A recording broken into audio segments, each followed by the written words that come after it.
To drive engagement and increase learner proficiency, online learning experiences should be modern, intuitive, and scalable, whether they are for internal or external audiences. In the internal corporate learning technology, you're integrated with the HR system. Well, that changes significantly when you get into external.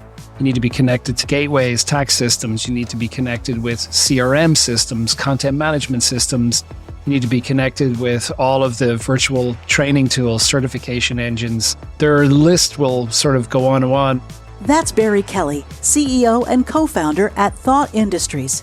Barry explains the differences and similarities between internal and external learning and shares advice for making enterprise learning successful for the organization and the learners. Next on Powered by Learning. Powered by Learning is brought to you by DaVinci Interactive. DaVinci's approach to learning is grounded in 30 years of innovation and expertise. We use proven strategies and leading technology to develop solutions that empower learners to improve quality and boost performance. Learn more at davinci.com. Thanks for joining us, Barry. Yes, welcome to the podcast, Barry. Thanks so much. Appreciate you having me. Barry, to get us started, tell us a little bit about your background and also about Thought Industries.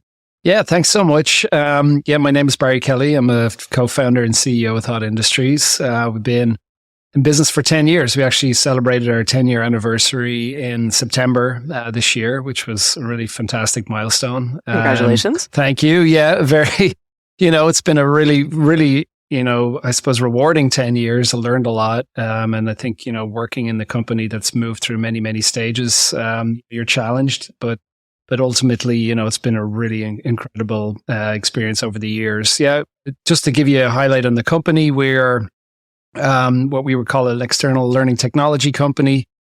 We focus exclusively with organizations that are, one, educating their customers, their partners, or ecosystem, or number two, with organizations where their core product is training or education. And we provide, all of the technology required to help them create and deliver highly compelling learning experiences and content, and then help them to deliver, monetize, and scale that learning globally. So there's a lot into that. We'll probably get into a lot of that today, but that's been our sole focus. We don't do any internal, corporate training directly. So we focused exclusively as an organization on helping organizations, power, as we say, power the business of learning. That's close to the name of the podcast, Powered by Learning. So yeah, absolutely.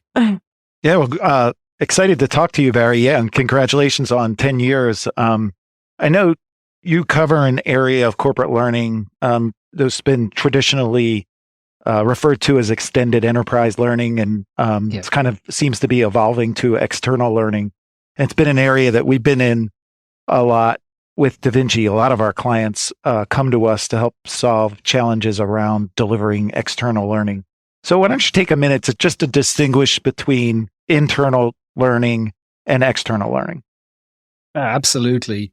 I think when we started our company 10 years ago, the world didn't need another LMS, that's for sure. I think there was 400 or 700 of them around in various different forms. And I think we saw a very specific need for organizations that were delivering learning to external audiences. It's sort of like when you turn that LMS around to face the outside world, the hubcaps come off and all these other things start to happen. And so it requires a very different set of technologies. In terms of the term that's used, I think maybe somebody in some LMS company 25 years ago decided anything that wasn't happening internal was now going to be called extended enterprise. So not really sure where that term came from. It's a term that's used in the industry, maybe by analysts and those of us that are kind of referring to segments of the market. But I don't think the individuals that are buying this software or becoming partners with companies like us know that term. I agree.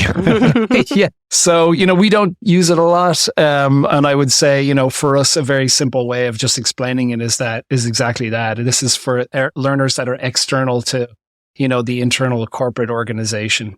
So again, customers, partners, distributors for formal organizations, and then also organizations, as we said before, whose core product is learning. So enterprise training companies, professional continuing education organizations, associations. These are all organizations that are delivering learnings to essentially an external customer. So Barry, I know you work with a range of different types of clients. If you could talk a little bit about businesses specifically who are using external training for their sales channel, for training salespeople or distributors or anything around their sales channel. Yeah, absolutely. I think, that's where the real definition, I suppose, of external enterprise is. So these are the individuals at the organization who are benefiting from understanding your product and being able to, deliver that. And I suppose if we have to kind of take those constituents, maybe, each one independently for a second. If we take a distributor, for example, these are organizations that are partnered with your company who are either reselling your product, supporting your product, or maybe even creating or co-developing technology with you or products with you. So those individuals need to be trained, certified, recertified. They need to be enabled. If they're in the sales position, they need to be enabled to sell and understand the product, at a very, very specific level of detail. Not only how to use the product, but also how to sell it, but also how to leverage the product for value. So these distributors, again, some organizations have, many, many, many distributors. Maybe those organizations are delivering, and selling in different languages. They're using different currencies to monetize. They all have slightly different needs in terms of the ways that they want to be able to, be connected to that organization. So again, there's a lot of nuance that begins to start to happen there. There's certainly internal, enablement, like for an organization like ourselves that has a sales team, we need to constantly be able to train and enable them to be able to get out and sell our product or support our product. So that's a little bit different, obviously, than, your standard compliance, internal compliance learning or that's happening at an organization. Specifically for like distributors where you might be competing with other suppliers that are being distributed by the distributor. How have you seen businesses use training as a kind of a competitive differentiator? Oh, yeah. This is at the core of what we do, right? The whole concept is that, leveraging learning to improve. One, learning can be used in both of these situations, right? Learning is number one, just like directly monetized. So for an organization where learning is the core product, monetization can be really important and the core, value for the organization. Outside of that, when you start talking about distributors or customers, learning in that sense is being leveraged to enable, your customer base or your distributor base to be more productive for you, right? So there's certain KPIs that are associated with those organizations' performance.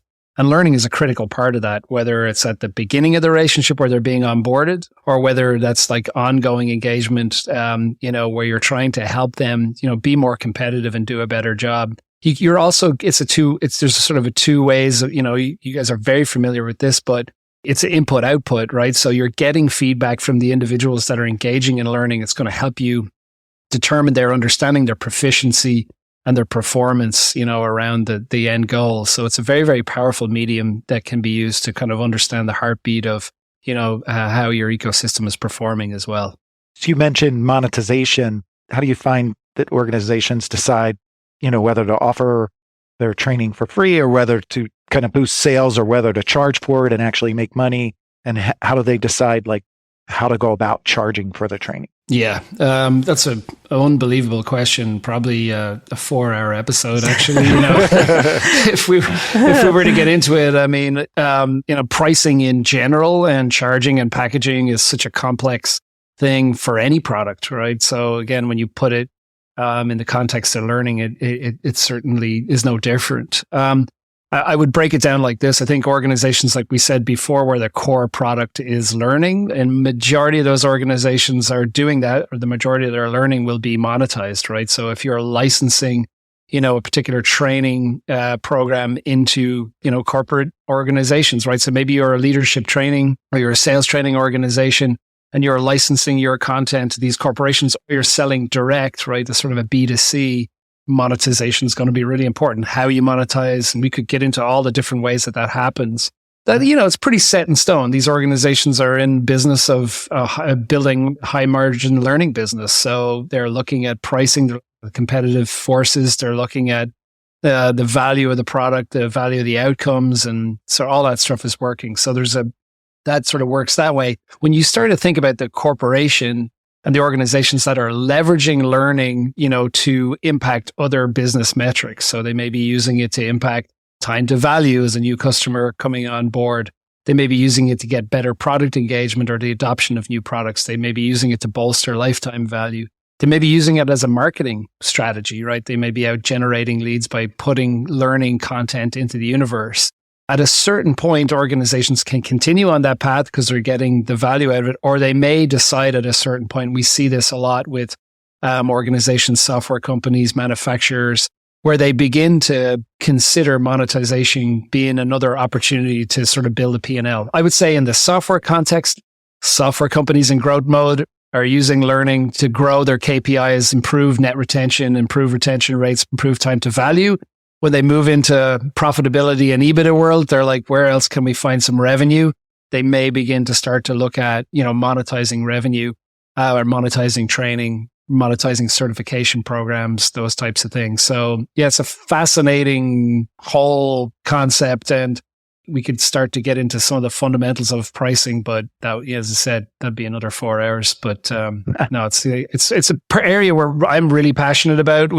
When we founded the company, one of the first technologies we built was an e-commerce tool connected to learning. So we've been heavily involved in learning monetization for that period of time. And in my career, I was heavily involved in monetizing learning before that. So it's a real passion of mine. Yeah, I would think that e-commerce would be a clear delineation between a company or an LMS that's specifically for internal training and for employee training versus external. Are there other requirements that are common when you're looking at an LMS for external learners? Oh, yes. That's not my favorite question.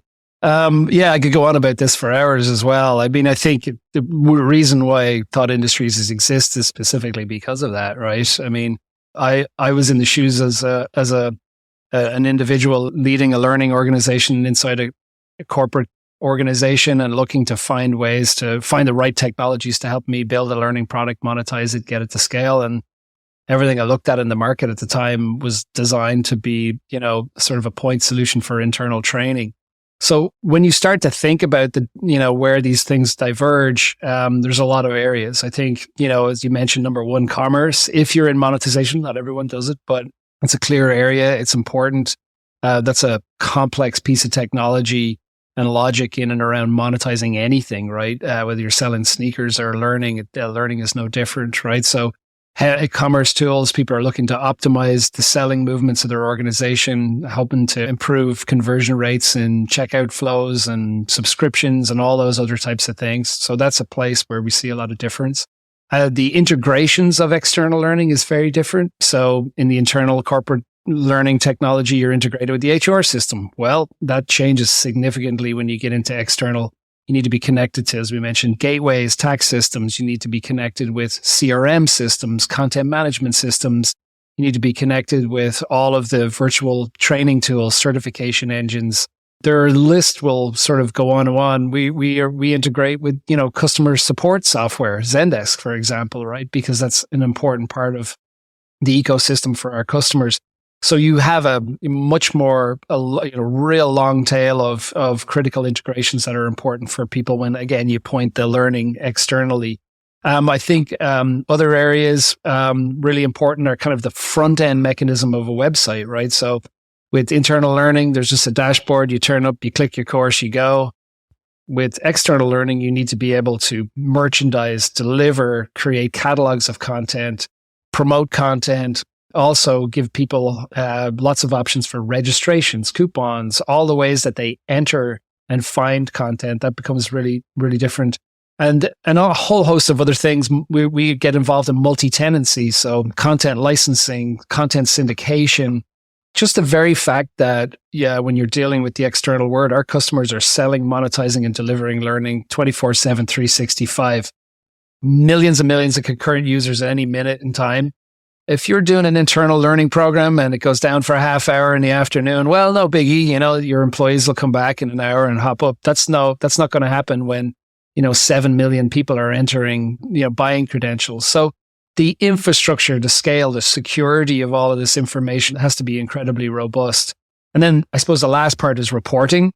if you're reporting internally, you're reporting on learner outcomes, right? Engagement in learning. When you get into the business of learning, you're reporting on traffic, conversion rates, you're reporting on finance, monetization.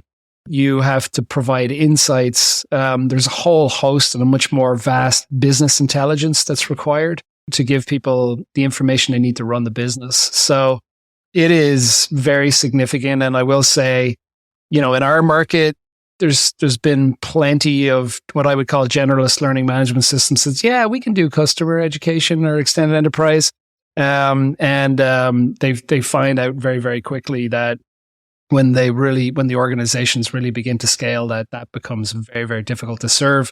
And it creates a lot of stress on their roadmap. So, for us, we've been so supremely dedicated to these use cases that, we're fortunate that we don't get distracted by the other noise. So, yeah, it's a fascinating area, and on the surface that everybody understands, because I think, an LMS, I can do this, but trust me, when you begin to put it into operation, you'll begin to find out where those shortcomings are. Yeah, we can relate to everything you just talked about in terms of the customizations that we've done around external learning in a variety of situations.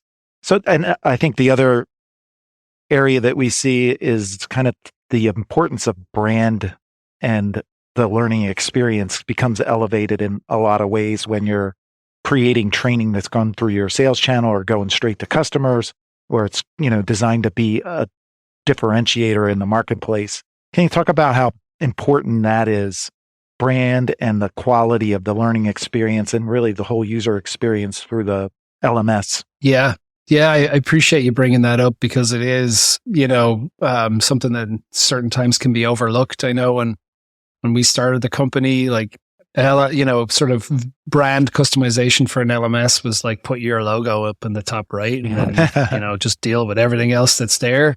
And that's just not going to cut it, if you're, and we work with Fortune 5 companies, where, and beyond, with these organizations where, brand is absolutely critical. So brand continuity, not only in just the way it looks, but in the continuity of the user experience. So I think that's really important. We talk a lot about, we use the word highly compelling learning experiences.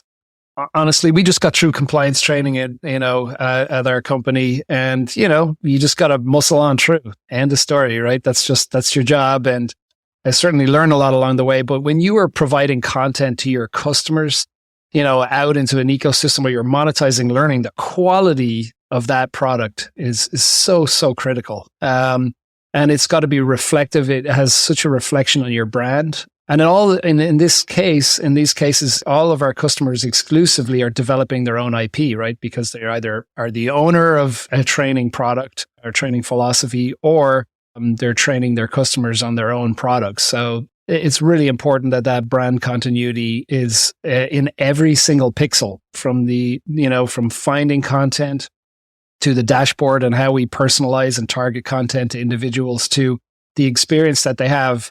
And, when we talk about learning experiences, we're talking about an article, right? We're talking about the most short form object you can imagine, right? To be unblocked, to multi-year instructor-led blended programs and everything in between. So we're thinking, what sort of experience is somebody happening when they're joining a virtual training? What's pre and post learning like before they turn up in a physical place?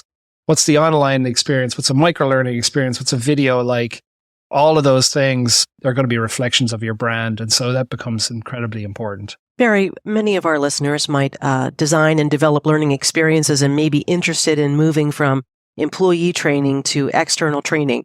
Is there anything that you'd recommend that they learn about this to enter this part of the training industry? Yeah, it's been really interesting. I think I remember we may have talked about this before, but I was at a conference about 8 years ago, and I walked in a room and I was surrounded by L&D professionals who do exactly that. We're involved in internal training. And I said, look, in the next 5 years, someone in marketing is going to come tap you on the shoulder and go, please help. We're trying to educate our customers, our dealers, our distributors.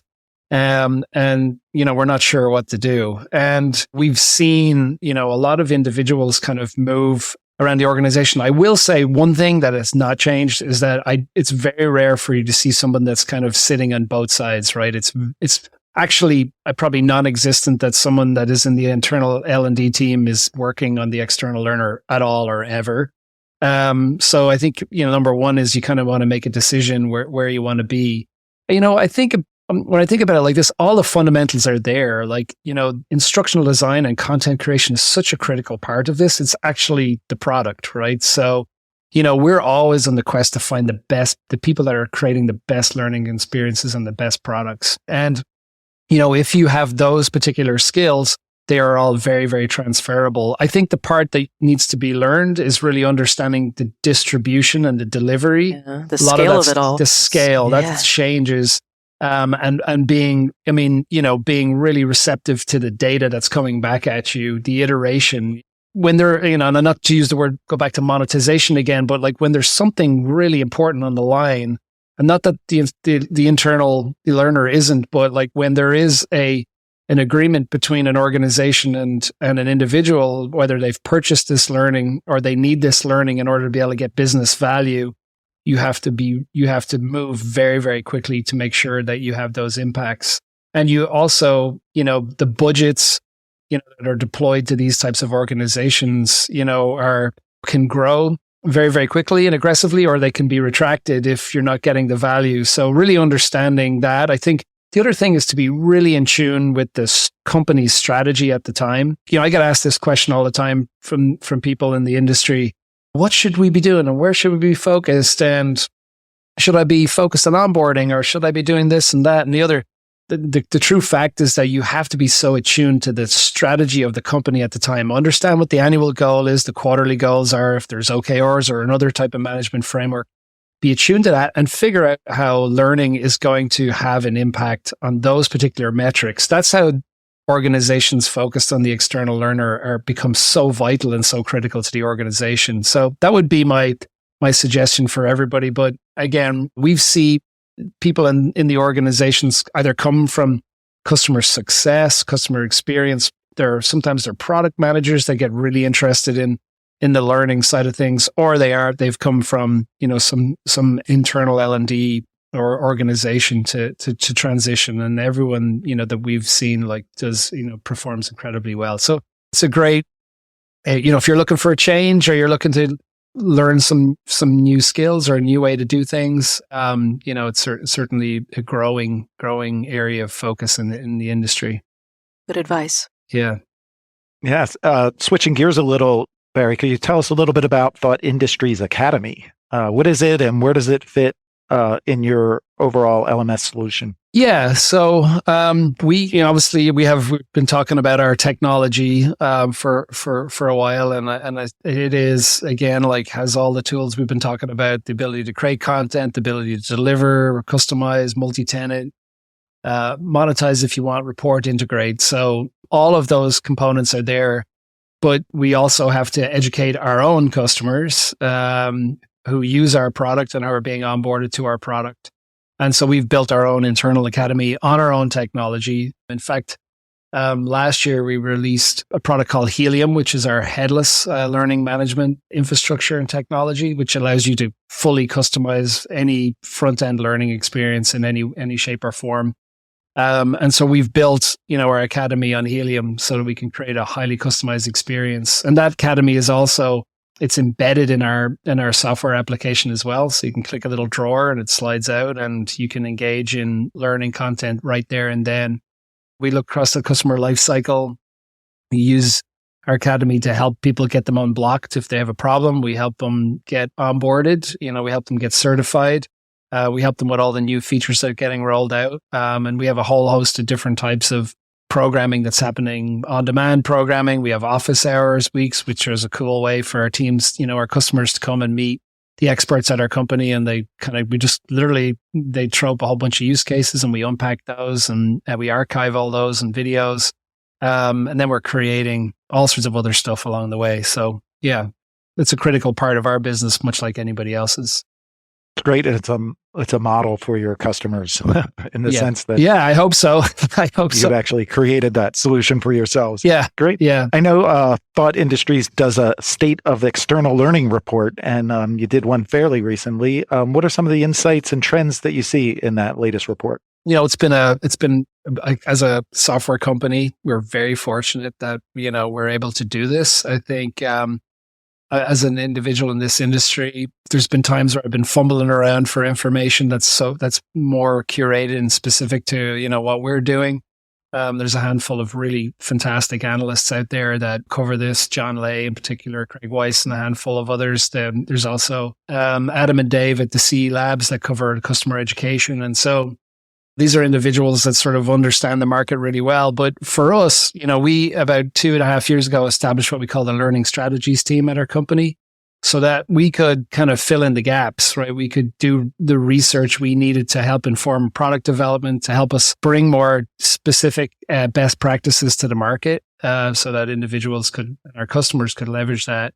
And from that has come, these annual reports. I think this was our 4th or 5th report this year. In terms of the data, some of the things we pick out, there's been, what the beautiful thing is that when we look at it over the number of years, the benefits of external learning have increased, right? We're seeing growth in a lot of critical areas. I think one thing, we talked a lot about monetization. I think in 2021, 43% of the organizations that we were polling were monetizing. It's up to 61% in the 23 report. So really great progress there. We also have about a 50-50 breakdown between organizations that are cost centers to organizations that are either break even or profit centers for organizations as well. So starting to see more organizations kind of get into, what we would say in Ireland, wiping their own face, right? Like the ability to fund their own growth and do those types of things as well. I think some of the things that have persisted from the very beginning, the number one thing that people call out every time is the most important thing is creating a quality learning experience, right? That has absolutely been at the top of the list for these organizations time and time again, and trying to drive, more innovation, to diversify the types of learning that are being delivered, to personalize them, to streamline delivery. So that has, continued to be the number one area. I think on the other side, the other thing that's popped out, which is good news and bad news, is that people are still struggling to get the analytics to prove the value. And I would say the reason for that is that a lot of the connective tissue between the performance of learning in the external ecosystem, the proof of that impact is being delivered in other technologies or in other databases, right? So time to value is being tracked somewhere else. Net retention rates and things like that, or customer lifetime value is being realized in other ways that's not being fed back into the learning management system. And so there are gaps in those things. Product adoption, product engagement, these things are slightly separated. And we've been working quite a lot on well, first of all, we work with organizations who are using our business intelligence connector to kind of extract real-time learning data and basically merge that with all of their business analytics so that they can begin to see the connection between the educated customer and outcomes. So that's improving.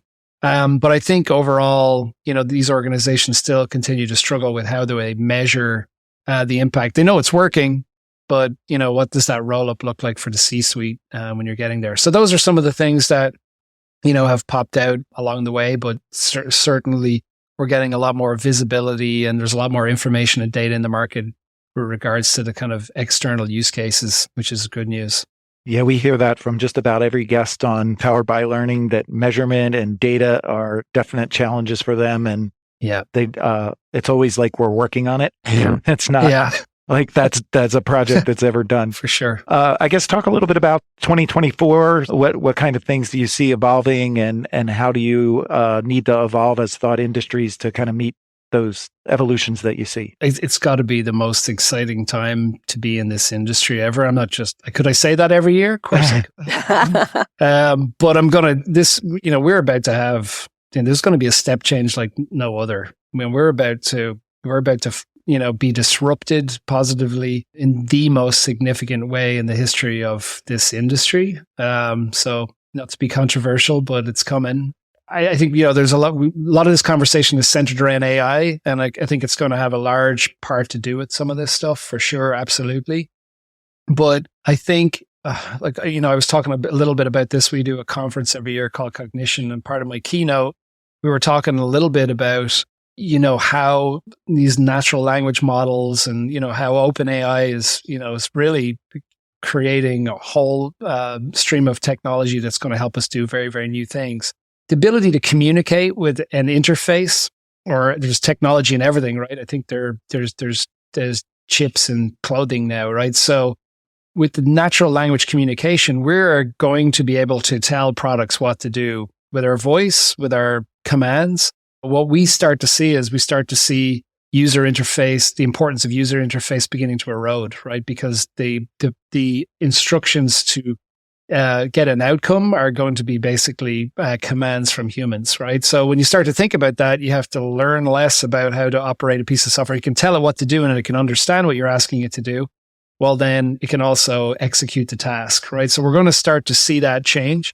And that's a positive thing. I think on the other side, that gives us time to sort of step away from product education and get into customer education and distributor education, which is like, hey, how do you leverage the product to have great business outcomes? How do you be a better business person with these technologies and let them enable you?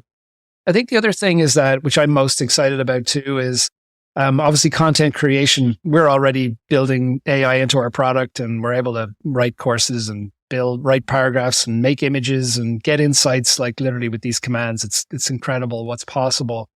But I think what I'm really excited about is how that we're going to see what we would call like ultimate personalization. I think technology is going to allow us to understand the learning profiles and the learning nuances of the individuals, which I think I'm a big advocate for. I wasn't great at school, sitting being spoken at.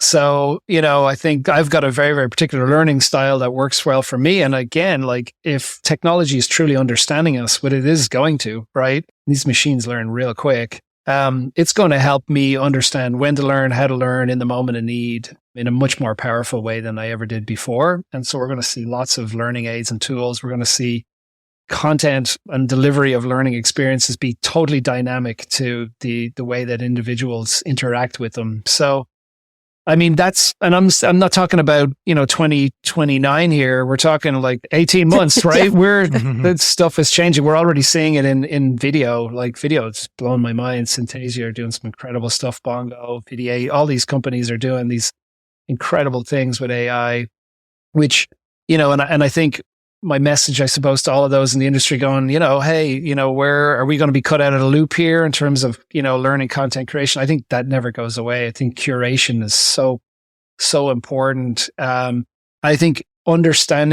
think our advice is like really understanding these technologies, because immediately a content and a course creator can be multilingual, have exceptional grammar, all of these things, right, that were difficult to do before. Great artists, all these things. If we can leverage these tools, we can focus on what's really important. We can have more time in our day to do those. And so all that stuff's coming. It's coming real fast. And I think there's a lot of other, where our focus a lot of times too is like, we're going to see learning. The browser is going to become, I wouldn't say insignificant, but, we're going to be learning on lots of other devices and in lots of other ways that we're in places that we're not learning today, which is really exciting. No doubt. And we're going to see more scale and more personalization. I think those are definitely, in that are opportunities for all of us. So great to talk to you today, Barry. Absolutely. Exciting times for sure. Thanks for sharing your insights, Barry Kelly, co-founder and CEO of Thought Industries. Thanks for joining us.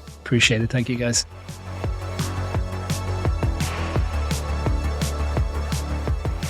Luke, that was a great conversation with Barry about the evolution of external learning.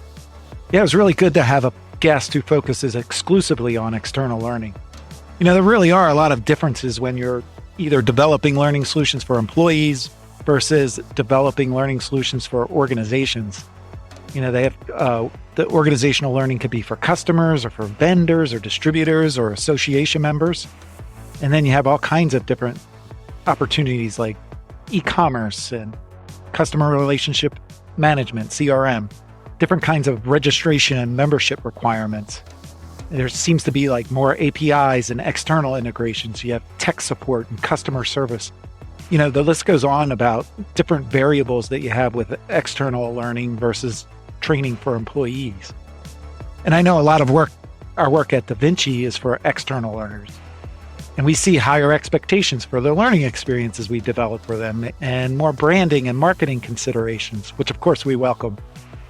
I know some of our clients, like StoneX, for instance, they do training for their customers and other people who are involved in trading commodities.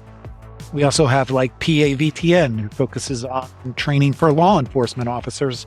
And those law enforcement officers are employed by dozens of different municipalities and other kinds of government entities.